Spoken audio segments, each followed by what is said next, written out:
Oh, we're live. Oh, okay, we're live. We just had a little technology blip there for a minute. So welcome back to House Human Services, continuing discussion of H91, still on draft number 1.2, and we are on page 7 under eligibility. So,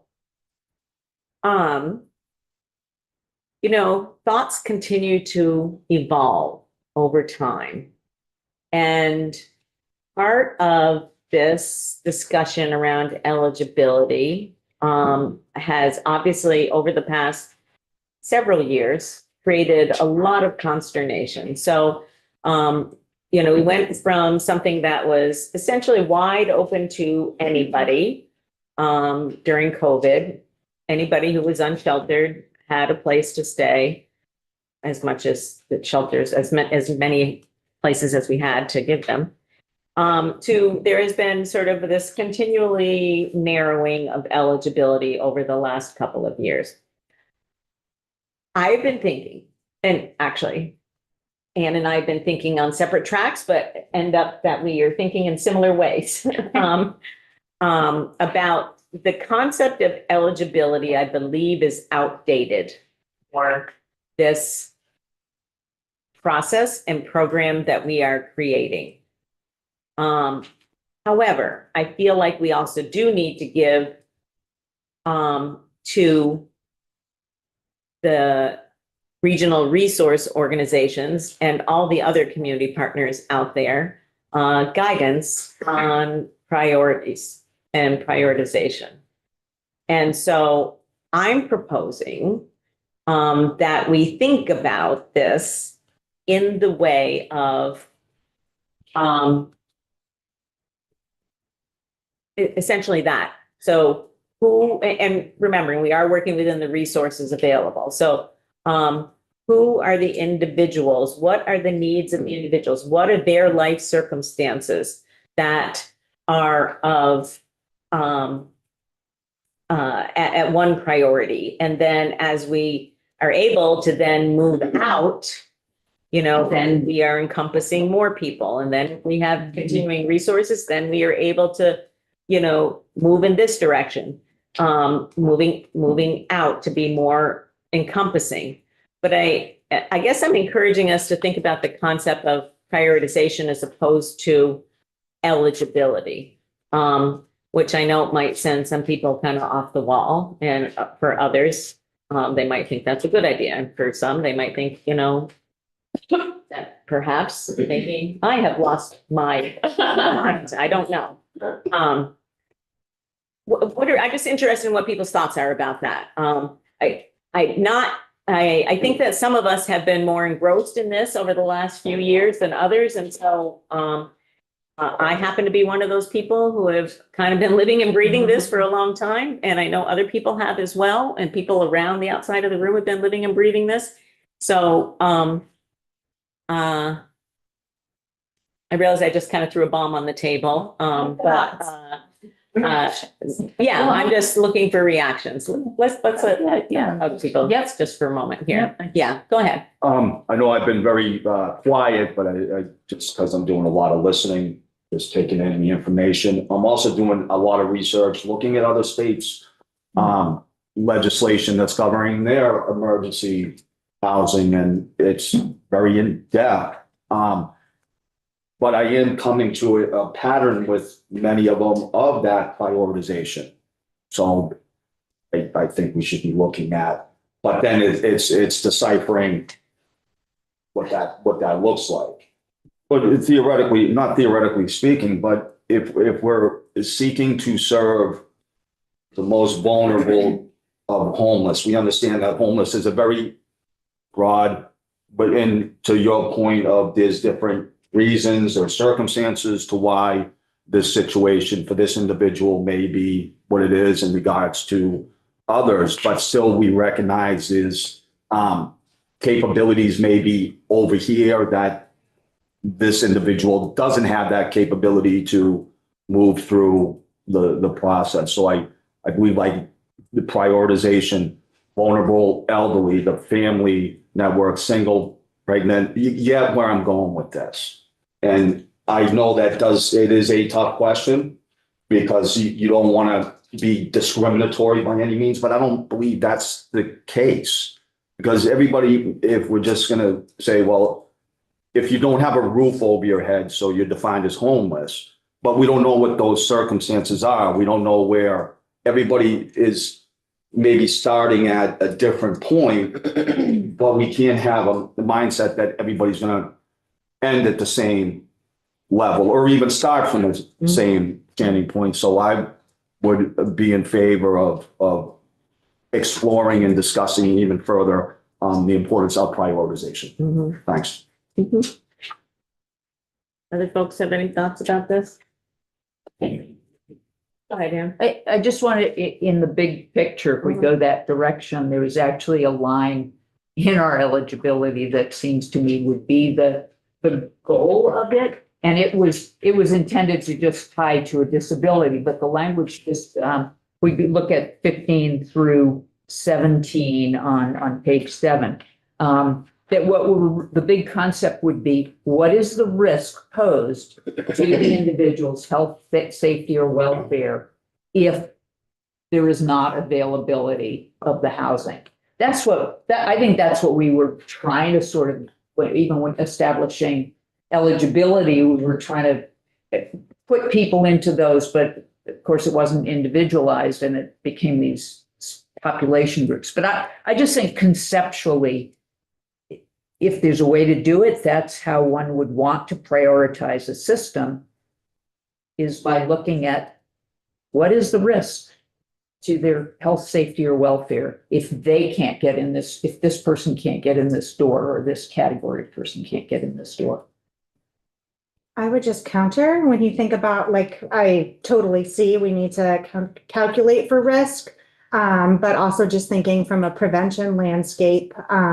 I know you often don't like the idea of adding, those kind of older youth, transition age youth, but those are often the youth. We can have the most impact within the homelessness spectrum on those 18 to 24-year-olds. That's why under the prior Trump administration, the youth homelessness demonstration project was implemented. It was because that population are, with the right resources, are the most easily able to, like, with the support, are able to change course and go on to live, to no longer be financially unstable, and beyond that kind of Yeah, path. I'm talking about the emergency shelter. I mean, we've talked about those targeted populations. I think of as a little differently from the issue of, we're really talking about that temporary emergency, when those were the only things where eligibility was going to be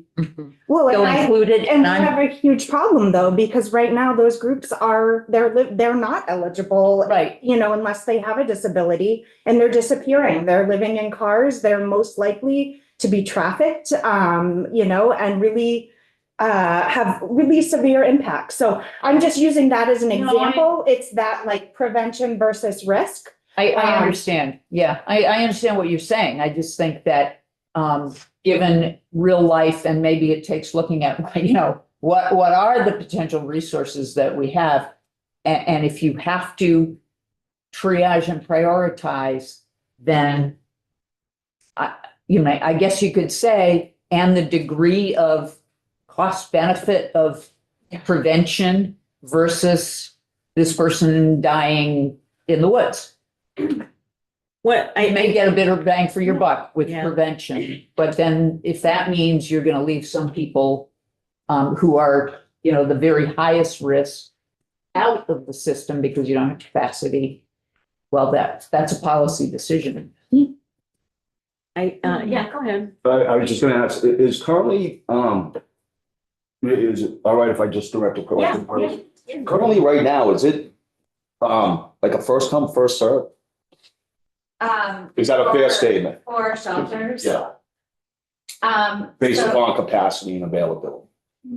For the eligible folks, yeah. So the way in our guidance that we prioritize, some shelters as maybe family, or they may be single adults, or they may be serving a young adult population. But within their population, if they are going to have a waiting list, the way that we give guidance on prioritization is more about their housing status. So for instance, are they unsheltered? Sort of what is the level of risk based on where they are being homeless? So for instance. So you're again, using like a risk needs responsibility equation. I mean, it's more simple than that really, of like, where are you homeless right now if they are gonna be prioritizing, and they wouldn't be prioritizing based on other. Our guidance doesn't include other factors. Are you talking about the emergency shelter system or the HOP, you know, the more, what we're now calling transitional? I'm talking, You're talking I about don't know community what's happening shelters. currently, I'm not sure that I'm tracking Okay, with the proposal. So currently, that's what's happening, is we don't prioritize based on factors like what has been identified for GA eligibility. right. So, but the GA eligibility, the hotel motel program or whatever, that's not what you're talking about. Because my understanding is that group, it is first come, first served. Well, no, they've been Yeah. operating under a prioritization process this year. Which we said didn't, which Which we said didn't Elcar said comply. doesn't comply with. Right. So our statute sort of requires first come, first served. The letter that, the information that we sent to House Appropriations this week, outlined last week, whenever it was, I spoke about it this week, outlined a capacity of 1,427 rooms, and it was first come, first served. Yes. Right. That's the, yeah, I think that's what he was. That is what's being recommended. That's what our committee recommended for the transitional year between June 30th of this year and June 30th of next year. Which is the same thing that in statute anyway versus interpretation, we had been There had saying been all along. interpretation, yeah, Yeah. yeah. Yeah, go ahead, Doug. Curious. To the question of the committee members, how do we generally, what is our general thinking about eligibility? I do lean towards, at least in that temporary emergency housing category, the need for some eligibility criteria, only to your point earlier that pragmatically speaking, we don't have an unlimited amount of funds.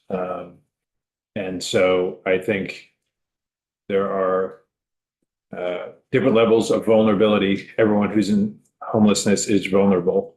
And it's a very difficult thing to do to prioritize, but I do lean towards the inclusion of that. Other thoughts? Yeah, go ahead, Esme. I'm wondering if, yeah, the header is obviously eligibility, but I'm wondering if we could just instead call it priorities. Like, so that, These categories are prioritized. yeah, We're prioritizing the eligible. which Which would, sounds, The people we currently say are eligible, but we remove that layer of eligibility is not the first thing that people look at. So what I am trying to envision here is a system that is more proactive than reactive, like we currently are. So a system where, somebody walks in or somebody calls 211 and, is looking for a referral someplace and says, I don't have any place to stay tonight. And, there's a warm handoff to a local provider, and they really talk to them about what are their needs, what are the things that they have on the need for the short term, what are their goals for the long term, what are the things that we can do to help you get there, and really try to encourage that, I guess, that level of intervention. And I really am trying to, I'm not going to say eliminate, but because we're never going to eliminate, but I am trying to reduce the, concept of here's your benefit and, you've been approved for X number of days, and check in 7 days and we'll see if we can reapprove you, and then check in another 7 days and we'll see if we can reapprove you then. And, I think that kind of system is kind of ludicrous. yeah, And it's expensive to operate, that kind of system. And, if we could be more on the proactive side of understanding, a needs-based approach, that's just, and I'm not sure that we're getting there yet, but that's where I hope that we are moving towards. Yeah. Well, the coordinated entry system, which there are challenges now, allows for that. That's what it does, is it's long and it gets at like, what are your challenges? What are your barriers? What are your goals? Where, Yeah. where do you want to be? The issue we have right now is we don't have the workforce to be able to get those right away. But I do think that is that is the best system for prioritization. It is complex. It really looks at a person's, all of those things. So like, how do we get that right up front, and make sure the support, they're long. So it's harder to do with some people when they have higher barriers. But if we're going to move to prioritization, and really ensuring it's fair, that is the best system we have. And for a lot of the resources in our state are federally mandated to use. So I think figuring out how we can get that system in, because it will, if we can get it done right up at that initial or thing, that is going to be the best way we As opposed to the initial prioritize contact. people Mechanism of screening for of all of needs. these levels. Right. I Yes. love that idea. Yeah. I mean, I love putting resources in something that's already being utilized, that is a federally mandated thing to have built in, that already has built-in prioritization in it. That takes that subjectivity of the different, like us determining who's eligible or who's prioritized, the community action agencies, DCF. yeah, It's- I'm sorry to interrupt, but Yeah. it's that and though, because some decisions will need to be made in the moment. Yeah. Sure. Okay, so you can't You go. have to have, You have to have a- you always have to have that other. You have to have a screening right the at the other. beginning. Yeah. You have to have some limited screening right at the beginning. I agree with you, Jubilee, that we should not, the intent here is not to create another system to do that, to utilize and to require these other entities. So we heard from the Department of Mental Health, no, they don't use coordinated entry. That's why all those other departments are named in the transitional planning process. If you have homeless people, which we know that you do, you gotta use coordinated entry. I mean, it's that will be a And I think transition on for the these cog in the departments. wheel of getting people into that system quickly tends to be those populations with those, like the people Higher. under Dale, people Yeah, under the Department of Mental Health. So I think we can quickly and get people into that system if we do have all of these other departments and areas of our government on board. Yeah, that is a key, I agree. okay, and so it doesn't appear like there's disagreement about using the coordinated entry system to utilize as an assessment process. Maybe we should just explicitly state that so people aren't confused or think that they need to do something different. I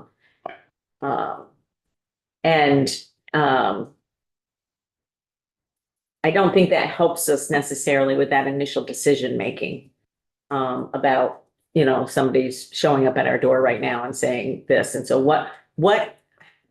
think about this from the perspective of the individual, okay, not from the system. Think about it from the perspective of the individual who, for whatever reason, at this point in time in their life, they find themselves without shelter, they're homeless, and they are, they reach out to 211, or they show up at community action, or they show up at, any of the doors that they could show up at. And what do we want the response to them to be?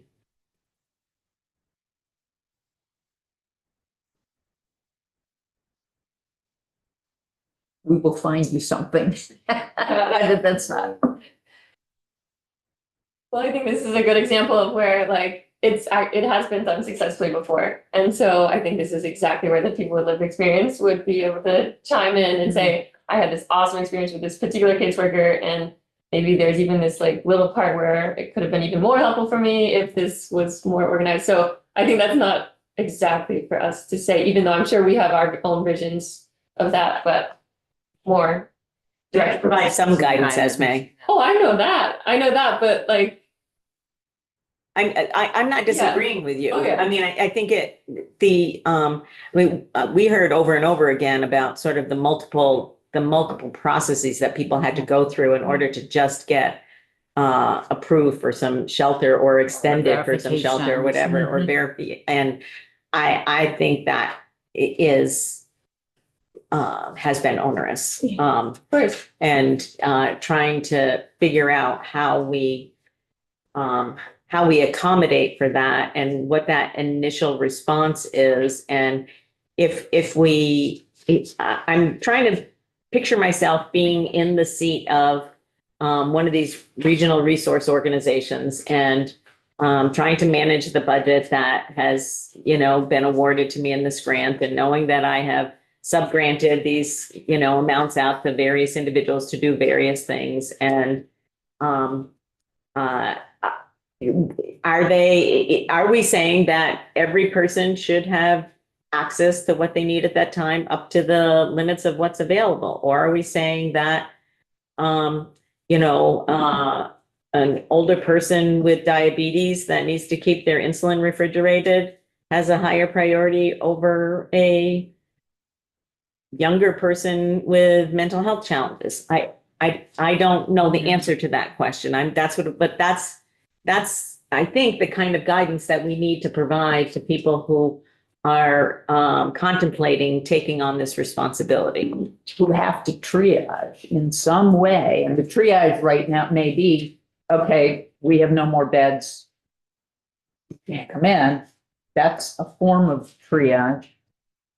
It doesn't mean that they're Versus sent away. It means that they may be, what I'm hoping is that, yes, they might not be able to shelter them, but they would be able to at least do an intake, take an assessment, figure out what they need, and still provide case management services. Yeah, no, I'm saying in contrast to what might sometimes happen now. Yeah. Yeah, Oh, okay, yeah. I'm agreeing. Yeah, I'm just wondering, and this kind of goes with something you've been saying, Anne, over and over, is like this initial landing space, this space for the others, like a very intake kind of shelter. If you read, I forget where it is. I think it's in the emergency shelter. I just think we really need to be investing in that intake period, and what that looks like. And maybe it's very time limited before you move on. Door, right. But like if you read the emergency shelter guidelines, I think something that's skipped over a lot. If you look in there, when a shelter is doing, I used to do them all the time, you answer the phone and someone's calling, they're looking for shelter. We all have these guidelines that get approved by OEO. We have to have a plan, and we go through and we focus on diversion. Is there any other option for you? So I just think we really need to focus on that first contact, that initial contact. For a lot of people, what's really great about the coordinated entry system is that it tracks people over time. So they may already be in the coordinated entry system, even if this is like a first contact for this organization. So I think just really putting, I'll find where the referral part is. Okay, section 2, page 2, read diversion and referral. Yes. So every shelter has as far as I know, has like an intake, referral form. And some of those questions are, and it's not just, do you have anywhere else to stay? It's really, hey, do you have any family locally? If we were able to get you transportation over. And sometimes we did that. I personally have driven people to New York, and it's like, and they're diverted. So there's a lot of options in there, and it's a part of the system we don't ever really talk about or invest in. That's really important. But maybe we need to have a section, because it is really important. I agree. And it's an opportunity to have diversion, an intake and an assessment, section. Mhm. And that's where, we refer to things that we know that do work. Some of the things that we have here, maybe we incorporate into this language. And maybe during that process that there might be a short-term stay someplace while they're Mhm. figuring this out. Mhm. But that's where we're encouraging people to divert people from being homeless. Divert, and I like that line, a policy procedure tool that ensures guests are screened for their needs and receive appropriate referrals Yeah, to other providers. And that's particularly if capacity is not there to continue more than whatever that 1 or 2 days that are needed to get that a really preliminary screening. yeah, Can I zoom out That's for a where we- second? yeah. So we talked about, and I know right now that section is called case management, but earlier we were talking about like these minimum Mhm. standards, the elements of services that are provided, and like intake and assessment for That would me be. would be a part of those minimum standards, no matter where you land. And then that's the first thing, and that would be required no matter which setting you're in. And then from there, depending on the setting, you would have different services that are offered or available, or at a minimum have to be available for folks to access. So that makes more sense to me, is that intake and assessment is part of this kind of supportive services package for all of the settings, rather than have it separated from, and maybe we don't call it case management, that Well, I'm maybe just, it's like services. yeah, and I'm just thinking also, I'm not, I know I'm not the only one thinking about dollars here, but, I'm not sure we can afford to do that whole intake and assessment process in that very first level. First. For everyone who Yeah. comes in the door. I'm not sure we can really afford to do that, although it would be desirable. Yeah. I mean, we can, yeah, I think that, I'm just trying to be realistic. Yeah, I know.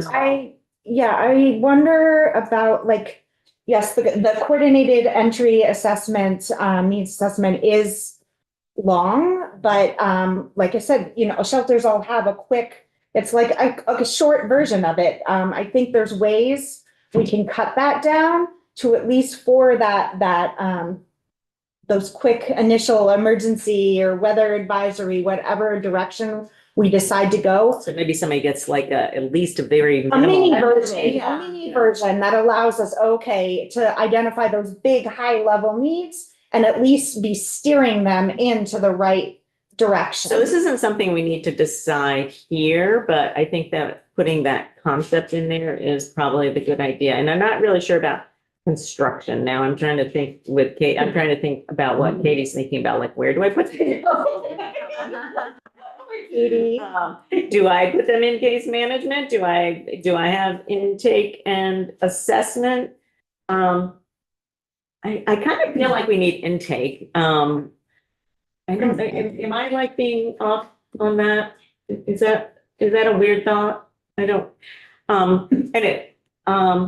Maybe if it's service levels, and then that includes, intake and assessment, case management, these different things that are minimum standards for those categories we talked about: precarious, at risk, not in shelter, in transitional and emergency shelters. That structure that we set up would be set up under not just category of case management levels, but also levels of intake and assessment for diversion and referral, so that you could then structure what comes back as a proposal the degree, the mini version for at a certain level and the fuller version. In the current COP standards, the heading is case management service definitions. Then it has intake and assessment, housing navigation services, essential services case management, housing retention services. Those are like Those all are eligible, those under. are, yeah, all things eligible for funding under HOP.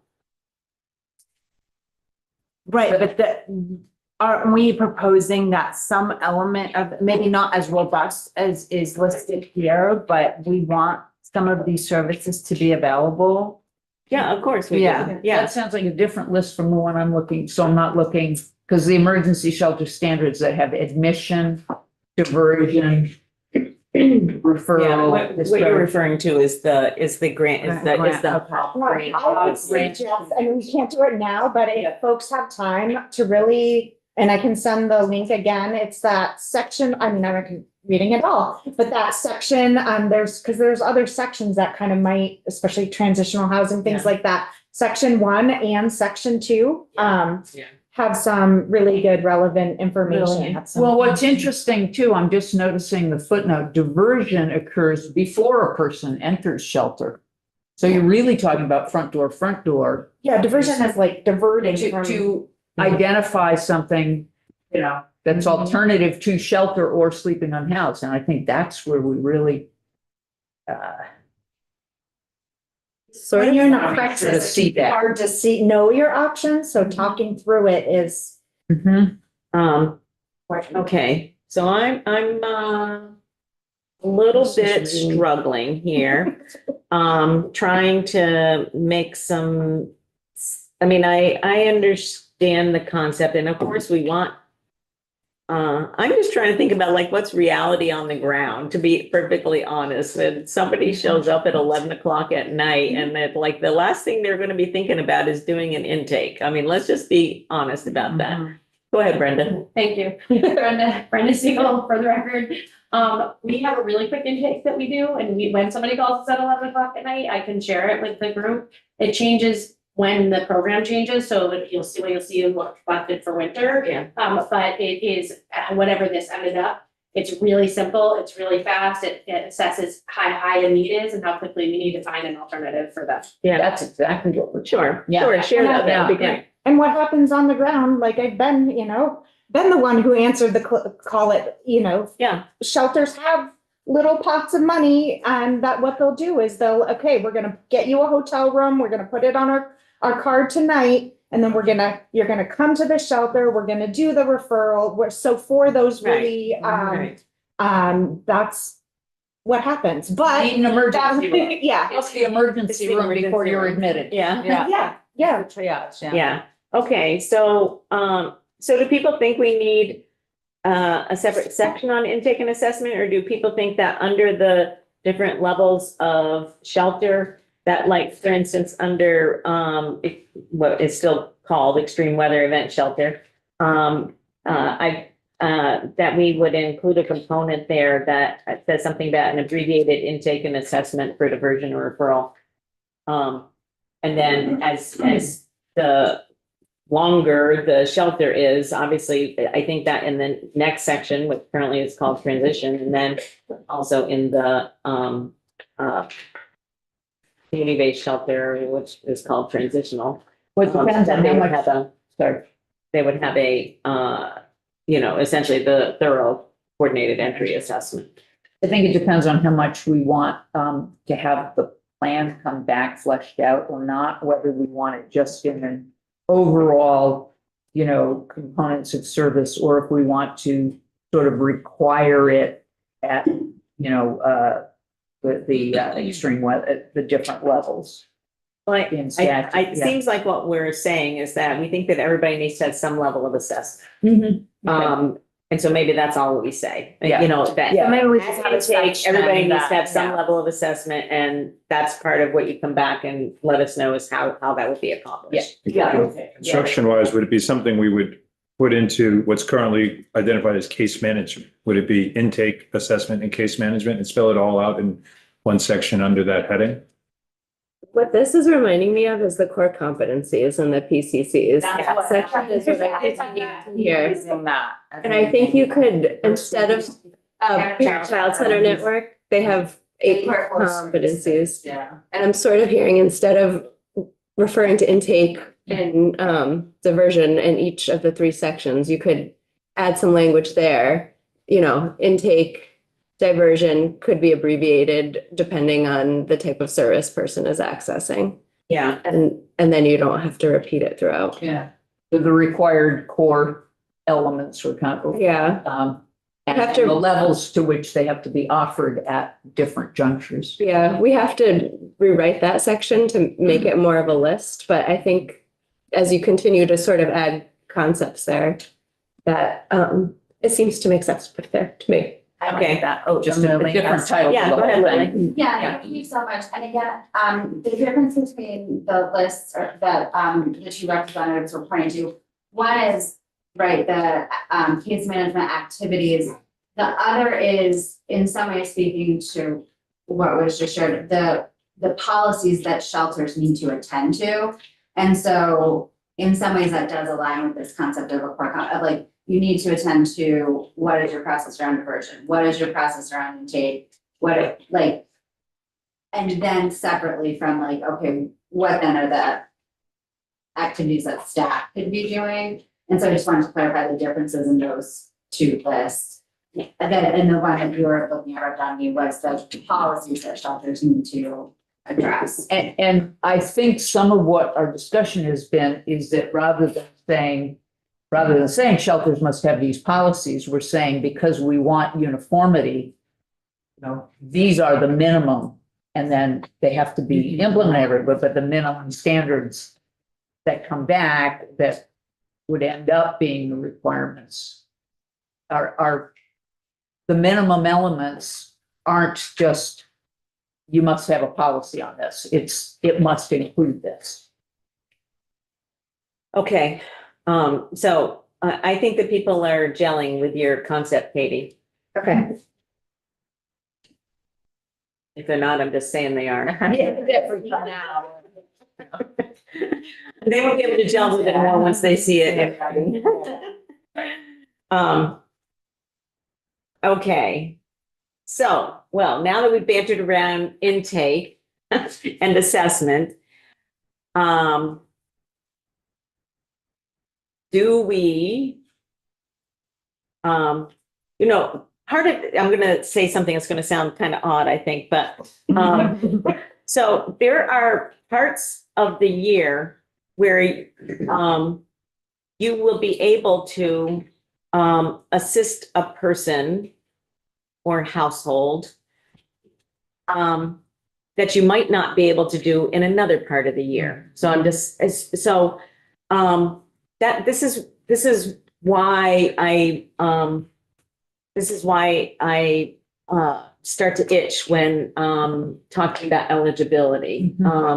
Because I can see, as a result of that intake and referral process, and in this region, let's just say, because we are talking regionally, in this region, they may be able to sort of move out to that broader part of that prioritization.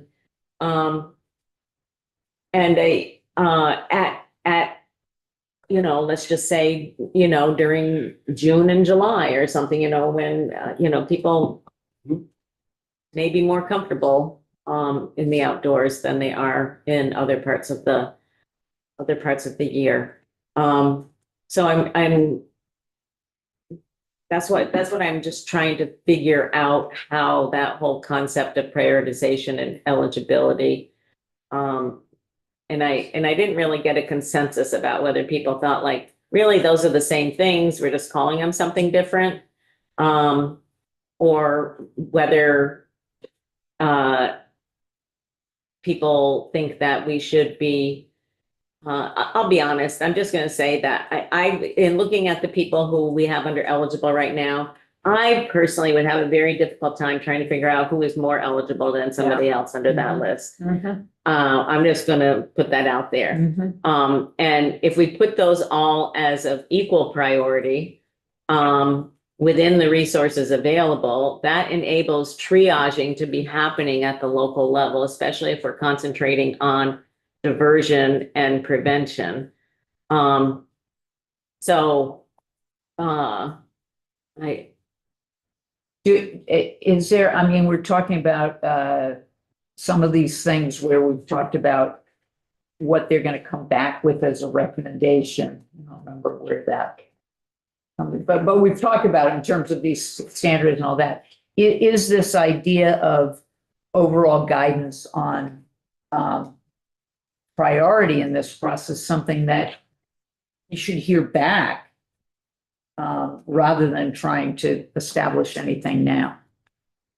If there's going to be some triage element, shouldn't both the quote experts, which include people with lived experience, be the ones to kind of more clearly, once there's a structure of a system, more clearly come back with how that kind of a system should work, rather than, because the eligibility becomes an all or nothing. You either fit or you don't, regardless of whether your actual needs are greater. And then it also becomes a first come, first served in terms of getting in the door, even if you're eligible. And that's why, that's my preference for a priority system. Doesn't,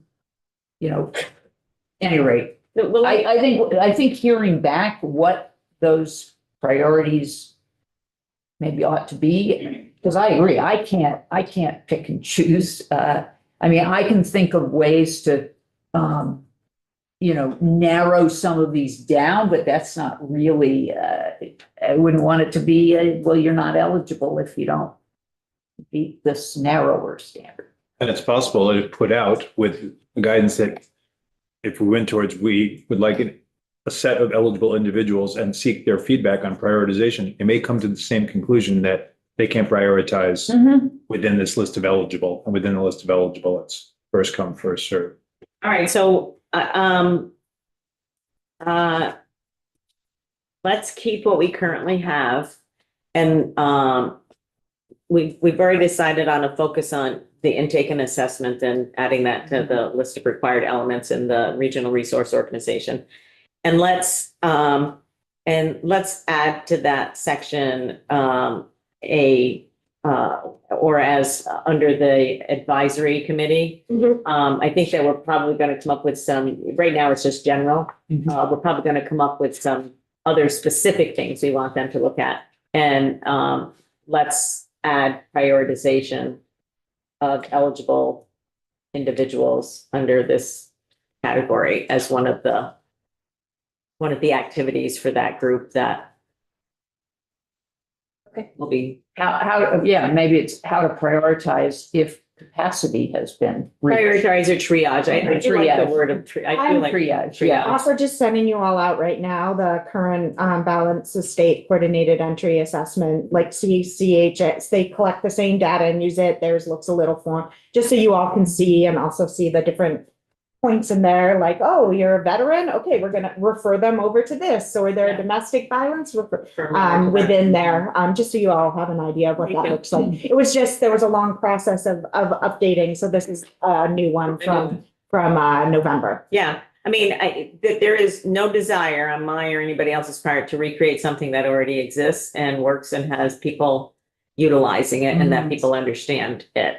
So there's no desire to do that. But I think that, having confirmation that this is what we will do is probably a good thing.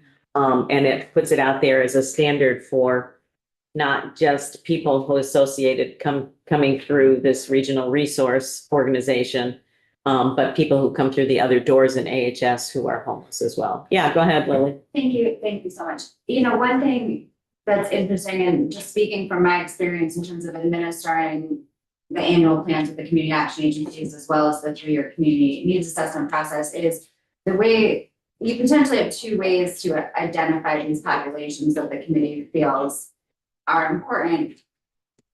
One is at the individual level, if they're coming in through an intake or diversion process, although, as I think many have said, that can be confusing, that's challenging.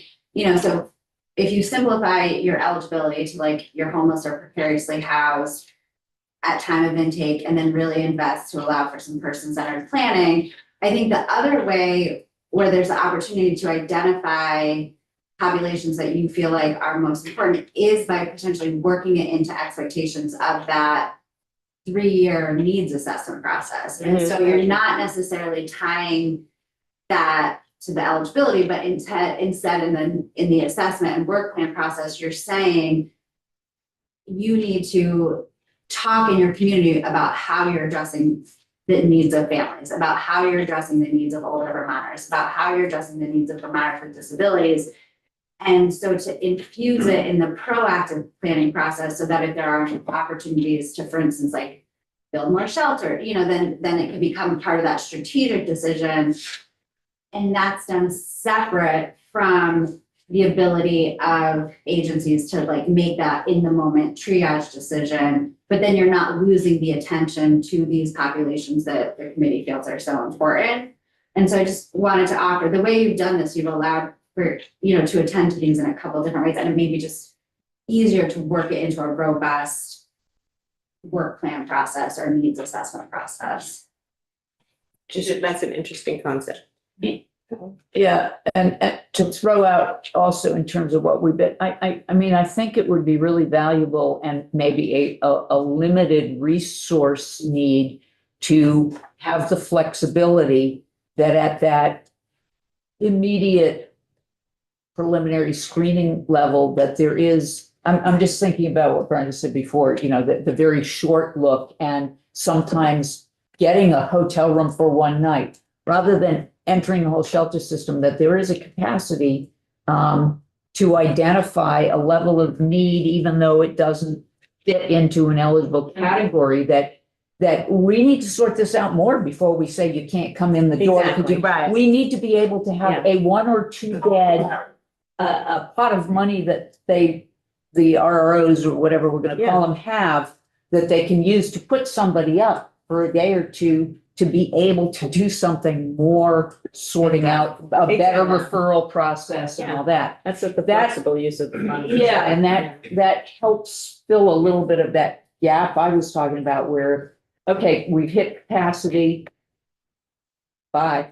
Yeah, well, and that is, I mean, to be clear, fair, that is what people, when they apply for HOP grants, that's part of what they apply for, is use of flex funds to be able to do that very thing. But it doesn't making it- really say that. No, Yes, but making it it a explicit. component. Yes, Yes, I agree.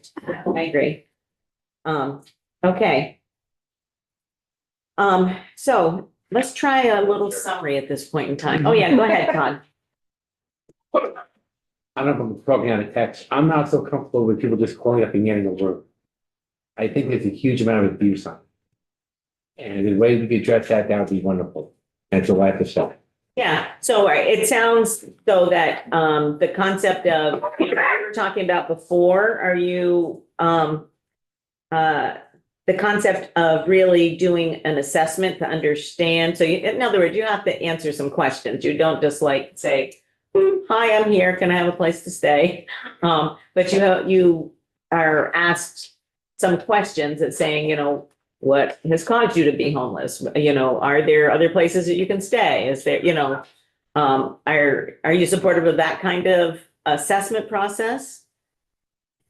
I can't give you a direct answer. I just know there's a lot of abuse in my, Okay, and I need to think about an answer for that. okay, all right, it's fair. Okay, so I'm gonna try to summarize where we're at. So for right now, under eligibility, and we've moved eligibility under that second level of shelter. We are talking about leaving what's in here for right now. And we are talking about asking under the responsibilities of the advisory committee, the implementation advisory committee, to add something about intake and assessment for each level of shelter and utilizing existing systems to the extent feasible and whatever, something like that. And then under the RRO, addressing the needs of these populations in their can I ask a question, Lily? So in the statute, it said they need to do a plan every year. And so we changed that to 3 years, but I just heard you say annual plan and then a 3-year needs assessment. So the community service block grant, which is currently what guides our relationship with the community action agencies, requires a 3-year community needs assessment and then an annual work plan. That will be the requirement for them, regardless of what happens for this, is that, they'll have to maintain that because we're expected to maintain that for the federal funding. But I'm sorry, what was the question? No, I mean, that was, because I heard you say 3-year needs assessment and then annual plan. That seems a little different than a work plan. Yeah, Amy? Madam Chair, Amy Schellenberger for VCAP. In the memo that we submitted this morning, we outlined those requirements and linked to the documents that show you what's included. Okay, And made a very specific recommendation about how to do what I think you're trying to do. okay, And I know you haven't probably got, Yeah. There's documentation there. okay, thank you. All right, so that answers that question. Thank you. I'm also being very cognizant of not wanting to duplicate efforts that already exist. But if we need to modify those efforts to ensure that they include the planning that we're talking about here, that's what I'm talking about. So I don't want to create a separate planning process or necessarily a separate needs assessment process, but to make sure that it's as comprehensive as possible to include the issues of homelessness, which it probably already does to some extent. Yes.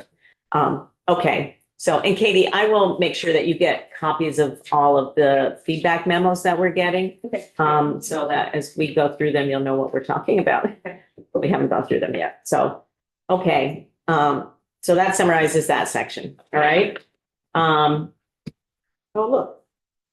All the way up to page 10. RROs, 8? Oh, that's on 10, isn't it? No, it's on page 8. Oh, it's on page. Sorry. It's fine. I missed it. I'm sorry. Okay, Yeah, I'm all excited there. I know, I was like, oh. Zooming through. Okay, regional resource organizations, let's see. Okay. All right. All right, well, you've all read this, so thoughts and feedback. Go ahead, Eric. Decipher that we would like to use the community action partners to rename something that's already in the state. I think we'll just call it what it is. If we're gonna use the community action, send us what to call it what it is, instead of reinventing a new organization that's just gonna get misconstrued. So I would recommend if that's the direction we're gonna go, just call it what they are. I'm gonna ask Lily a question, because in the statute, so Katie and I both did the same thing. I looked up community action agencies and it's like that, they're not really, it's under community service organization or agency. I don't remember which it was, but is that tied to the federal language as well? Is there any reason for us to not update that language? So it's referred to, so it's a community services block grant. In the federal language, they use sometimes community action agency. Eligible entity is a word that Office of Community Services uses a lot. Some people do call them community service agencies, so I think some of it is semantics. I mean, I'm not sure how much you're. Well, I'm just saying that everybody seems to know them as community action agencies. I mean, I realize that their own names, but Oh, you wanted to slightly adjust it in the statute. in the statute, it says community service. And I just didn't In know. the CDBG, Yeah. the federal program, they're referred to as community action agencies, and they were founded with, under the Economic Opportunity Act of 1964, and they were called community action agencies. So I don't know why in our statutes. we Why don't, say- Katie, why don't we just put out a request to you to see what they want to be called in statute? They've already. Also, commented on that. we're asking for. I haven't read your comments yet. I mean, I know, I understand. We're asking for change to the chapter title, so people, media. Okay, all right, all So right, it's consistent. done. We can do that. That's a simple one. Okay, yeah. I just want to add to what Eric said. I agree, but I think there needs to be some caveat, some allowance for, if there is an area where a community action agency can't provide, or is unable to provide that service, some allowance for a separate organization to be I agree. certified or whatever to provide those services. We also yesterday talked about. Wait, before I'm we go to an additional thought. So, Erica's proposed to put on the table, that we, the only thing I say with the regional resource organizations, it's not necessarily, I mean, I know it says be a community action agency. All right, I don't know what I want to say. I just am thinking about exactly what you just said. If there's an opportunity that it might not be a community action agency for some reason, they can't fulfill the obligations that are here. It's a bigger issue because then it calls into question whether they can fulfill their Existing. under the community service, their current action Right. requirements. So I think there needs to be, I mean, I think that's why there is a sort of redesignation review or whatever. What is it called? You know, when you do your review of the, I don't know if it's performance or designation or. Yeah, there's a pretty specific process if we were gonna either reduce funding or de-designate a community action agency from that source of federal funding. Yeah, That we would have to go through, and the requirements really speak to their ability to administer the community service block grant. yeah, So it's very specific in terms of those requirements and. So we have to do annual monitoring of them to ensure that they are meeting those requirements. And so it would be their inability to meet the organizational standards that are required or the state plan requirements that would potentially eventually lead to a change. But it's a pretty rigorous process if we were to de-designate that. Right. right. And how often do you do that type of review for redesignation? It's, there's not a specific review for designation. It is, we conduct annual monitoring with pretty significant, programmatic monitoring every 3 years. If they were to not be meeting the expectations of the community services block grant, then we would start a process where we would be communicating our concerns, we would be offering technical assistance. We would be on a technical assistance plan that could be escalated to what's called a quality improvement plan. We would have to offer a hearing. So it's not, there's no process by which we're consistently redesignating, but it's like if there are concerns, we have an avenue where we would redesignate. Okay. So Katie, I think we need a section on department responsibilities or whatever you want to call it, but things that the department will do under this. Okay. Rather than having them be sort of sporadically, sprinkled, like under 2208, we talked about the department conducting a redesignation review. So I think we should change that language to be consistent with the type of reviews that are already happening, but to add this responsibility to that review process. You know what I'm getting at? And maybe you could help her with some language around that, Lily? Okay. Yeah, absolutely. Chair, a couple, Yes. So do we want to just call these, do we just want to say community action agency responsibilities regarding BHAR? Yeah, I vote to not refer to them as RROs. Am I seeing, Are we seeing consensus? I'm seeing blank faces on this Yeah. side of the table. Thumbs up. I got a thumbs up there. Yeah. Esme, you have concern? No, just looking at the feedback from them. I'm definitely happy with that. Okay, okay. But I think it should reference VHART somehow in the heading.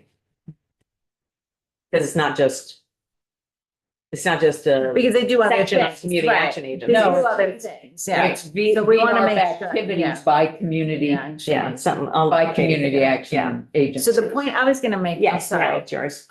It's kind of related because we talked yesterday about ensuring that there's statewide coverage by the community, by these organizations. But now looking at the statute that actually Mhm. enacted the community service agencies, it does say that they need to provide services state as a whole. Yeah, So does that cover us that? well, and when we reviewed the areas of service, it includes homelessness Right. or housing or Right, something like and- that.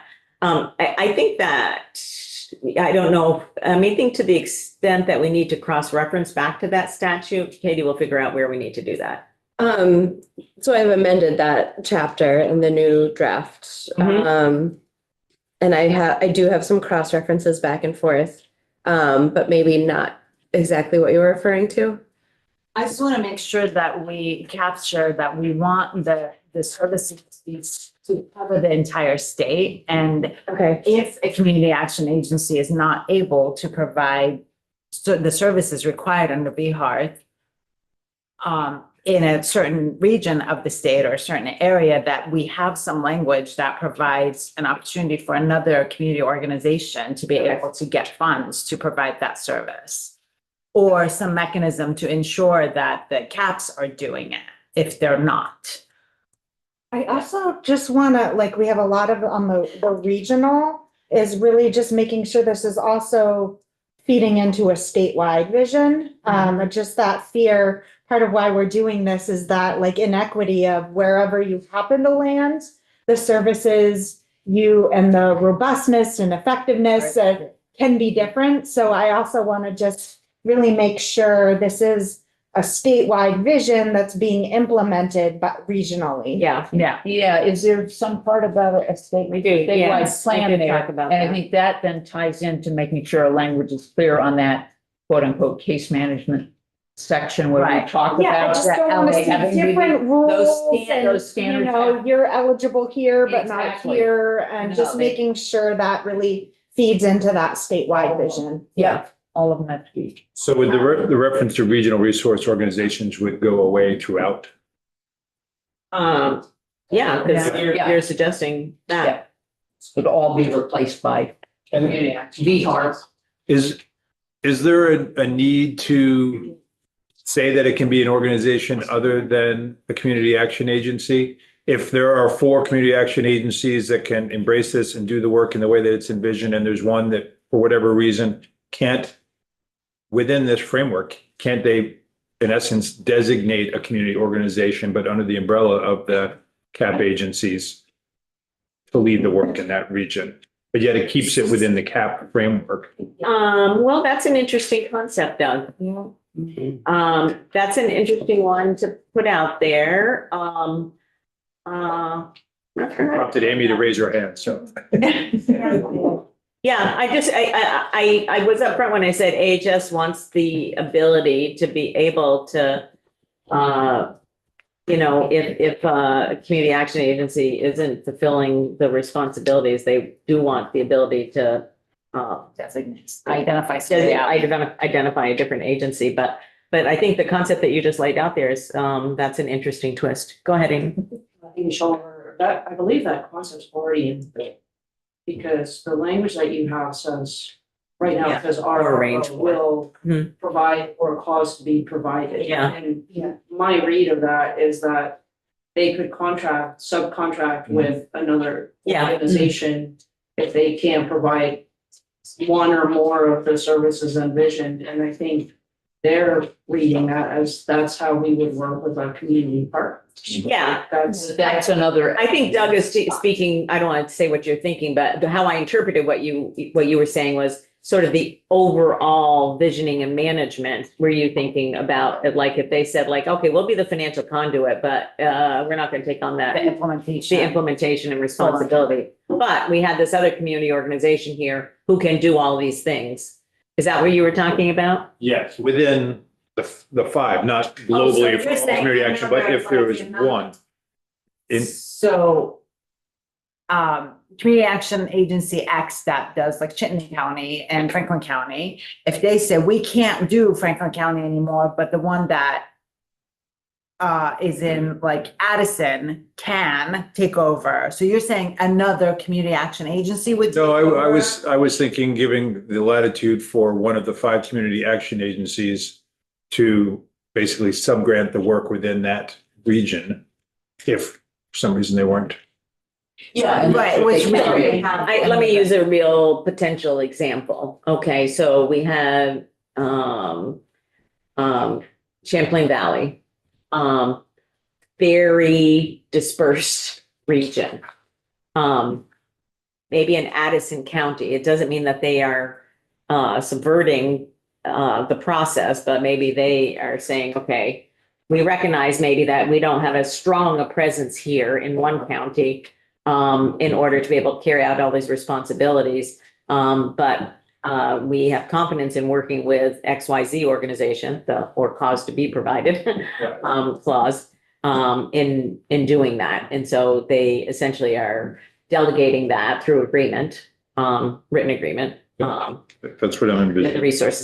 Is that what you're speaking of Yes, potentially? but yeah, ultimately keeps it within community action partnership. Yes, and I think, so I agree with Amy that the, or cause to be provided, and that was kind of the Okay, intent of the captures that. language, yeah.